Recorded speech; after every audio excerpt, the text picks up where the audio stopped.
Matthew 4, verse 8 and verse 9. From Matthew 4, it's Matthew 4. No, I'm talking about the first. Oh. No, Matthew's, sorry. Okay. It talks about the temptation that Jesus had when he was led up into the mountain. And Matthew 8 and verse 8 and verse 9 stuck out to me a lot. Because even though Jesus was tempted 3 times, 8 and 9, the scripture says, and I'm going to read, it says, again, the devil taketh him up into exceeding high mountains and showed him all the kingdom of the world and the glory of them. And he said unto him, all these things I will give thee if thou wilt fall down and worship me. Fall down. Fall down and worship me. That's it. And Jesus was in his weak state. He was fasting for 40 days. So you know he was weak. He didn't have anything to eat. Now he's being led up into the mountains to be tested. Fall down. Satan said, if you fall down and worship me, you can get all these things. He showed him the kingdom. He showed him the glory, everything. But Jesus, I'm going too fast. If you fall and worship me, and I looked into the word fall. You know, fall is a simple word. You know, you see people fall down the street. Some of them struggle to get up. Some of them jump right back up because, you know, the shame and embarrassment. Fall means to move downward rapidly and freely without control from a high level to a lower level. It also means to detach or to be reduced. Down is it's just the basic same thing, but it's just, you know, means at a lower place, a lower position that you are in. Then you need to get up. When Jesus heard that, I'm sure he must have said, fall down. Fall down. You think about it. Someone comes up and tell you, I want you to fall down and worship me. That means that you would have to drop and give them everything. They have total control of you once you drop in front of them. It's hard to get back up because they're in power, they're in control. Now Satan is offering him something that doesn't even belong to him, much less to make him fall down and worship him. You know, and I see this as we in life, as we in this Christian walk, as we in this journey, there will be many temptations that come to us that would have us to fall if we're not mindful to fall. You know, sometimes you see it as, I'm not falling, I'm not, but yes you are. You're giving up your position, a higher position, for a lower position that God can never grant. It's not your destiny. You know, you have to wait till what God gives, when God gives it to you.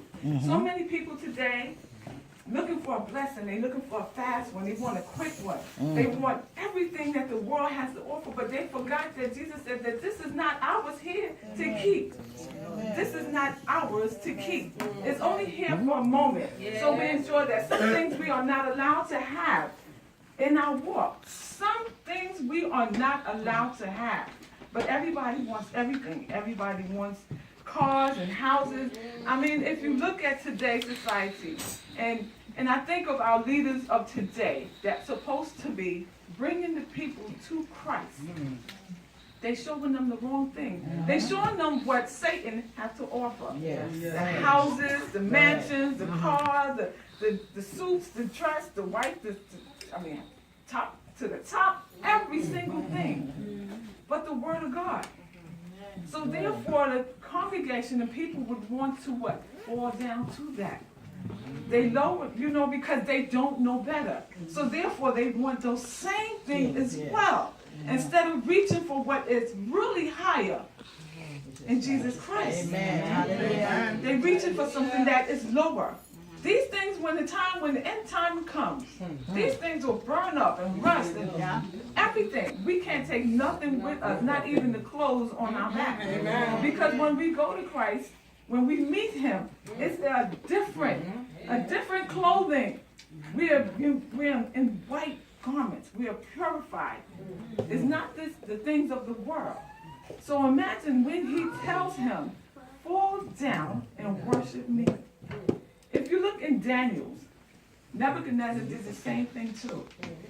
He built up a gold image that represented him. That's the way I believe it represented him. And he had all of his high priests, his counselors, his sheriff, the governors, the prince, all those that were in position to fall down and worship the image that he created. Now, if they did not do it, they will be put into the fierce furnace. Immediately. Control.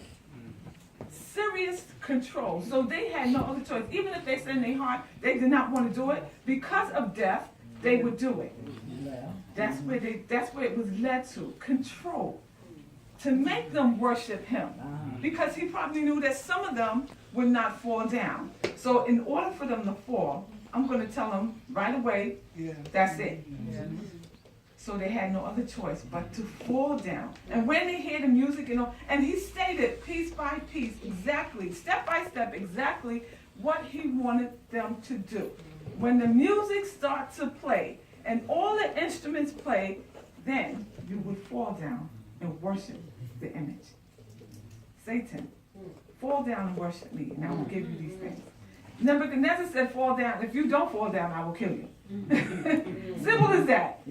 So they had no other choice but to fall down and worship. Jesus, Satan, fall down and worship, and I will give you everything. Jesus, he would have fell. If he would have did that, he would have gave up the position that he had. He had a calling on his life to do, which to come down and save his people from their sins.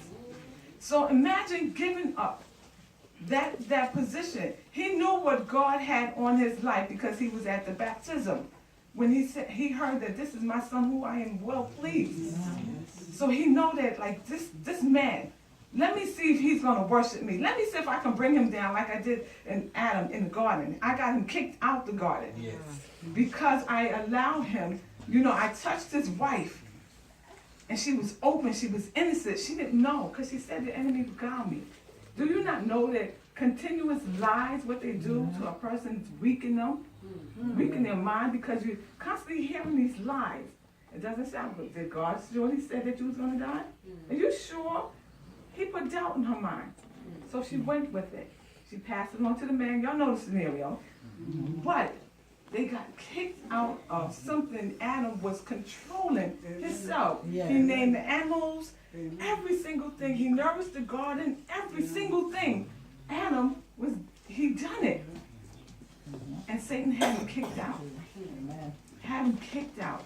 Stripped and kicked out. He fell to a lower state. Now he has to till the garden out there till his eyebrows sweat and whatever. The woman has to go through labor, birth, pains, and all that other thing because of that. So here's another scenario. Jesus came for us. And if he would have fell, you know what? It would have been, guess what? We wouldn't. It's not that God wouldn't have another plan. I'm sure he would have. But he know that this is his son. And he is going to do what I said him to do. So therefore, fall down and worship. Worship means to reverence someone, to honor, to magnify them. It's like to give yourself away to that person. That's what Satan wanted. To have total control. Let me see if I can make him fall. Let me see how long we're going to, and it wasn't a conversation where they were arguing and Satan was being forceful. He was being subtle like he did with Eve in the garden. Exactly. It's a mere. And Jesus' mind is at the state of, I'm hungry. I'm fasting. I've been fasting. I'm thirsty. And I have to pass this test.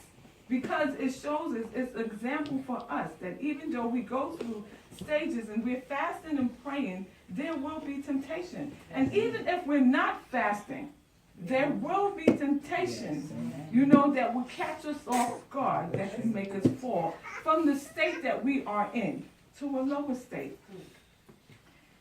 Jesus said in verse 10, Then Jesus said unto him, Get these hence, Satan, for it is written, Thou shalt worship the Lord thy God, and him only shalt thou serve. So he knew. Like, you trying to have me serve you? You trying to let you know that I am still on point. I still hear what you say. I'm going to tell you exactly how this goes. And and like, as I was reading this, I just thought about it, like, wow, fall. You would just think, fall down. But you never think how low that fall can go. And that when you fall, the stumble, that it's hard for you to get back up. If you're in a position, guess what? It's going to be hard for you to get back up. Shame and embarrassment comes with that. Shame and embarrassment comes with that. So therefore, it's like, you have to pay attention to every step you do, everything you do, who you talk to, how you treat the people, because Satan comes subtly. Yeah. He don't come like, yo, I'm going to, no, he don't work like that. He comes subtle, innocently, that, it gives you doubt, And I just want to bring this across. Now, when I saw it, it touched me, and I couldn't figure out, like, wow, how serious the words, small words, simple words, can mean to us. And these are my few words in Jesus' name. Amen. Amen.